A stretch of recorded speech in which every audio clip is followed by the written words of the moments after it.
Rusya müzexaneya Hermitiçya devleti li bajarê Saint Petersburg pêşengeheke ji berhemên cam yên ji hêla hunermendên nûjen ve hatine afirandin vekir. Pêşengeha bi navê Tîrêja Cam, pencereya siberojê yek ji mezintir pêşengehên hunera nûjen e.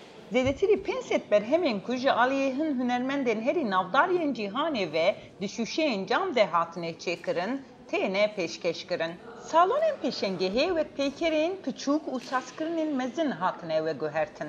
Ramana li pişt pêşengehê nîşandayina camê ji şêwazên wê yên normal yên gelemperî ye û her wiha di vê serdema nazik de ragihandina ramanên hunerî ye. Derhenerê beşa hunera nûjen ya müzexaneyê Dimitri Özerkov wisa dibêje.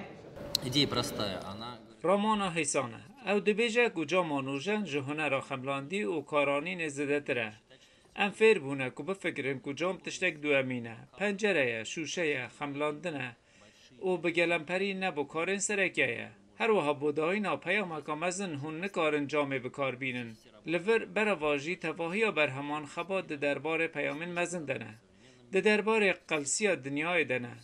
Di cîhana nûjen de li ser mesîxuriyê dikin. Di derbarê serdema dîjîtal de ew di derbarê hemî dijwariyên sereke yên mirovahiyê yên îro de ne.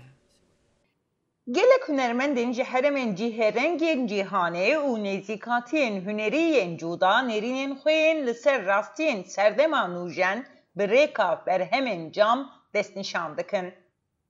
For me, Ji bo min pencereya siberojê tê wê wateyê ku her hunermend pencereyeke ji paşa rojê re çê dike û huner sersibê de tiştek dibêje û hemî dikarin xwe bi xwe nîşan bidin yan jî bertekek ser cîhanê nîşan bide. Ev pêşangeh bi rastî her deryê hunermendî vedike. Ger hûn li hemî perçeyên hunerî yên li vir binêrin, hûn dikarin bi hêsanî bi mala xwe re an jî bi jiyana rasterast re têkildar bin. Ev berhemên bilek mirona xirabiya bandora kiryarên mirovahî ya li ser xwezayê dide berçavan. Berhem ji hestiyên seriyên cam, iskelet, hestiyên ajalan û perçeyên kevcalê pêk tê û nêrînek tarî li ser siberoja mirovahiyê nîşan dide. So the work behind me is Vic Muniz. Berhema li pişt min yê Vic Muniz e.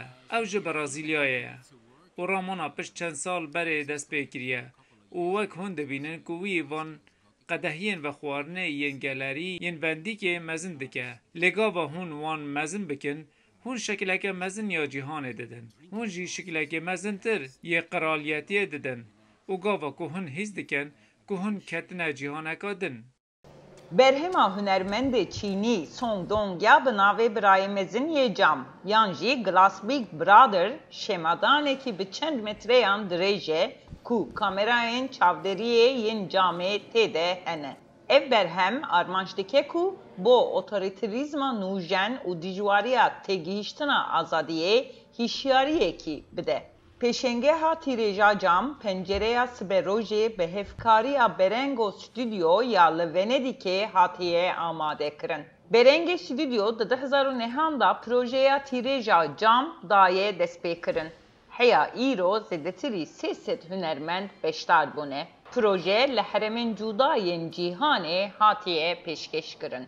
Pêşengeh ew li müzexaneya Hermiticê heya 31 Cotmeha 2021 berdewam bike.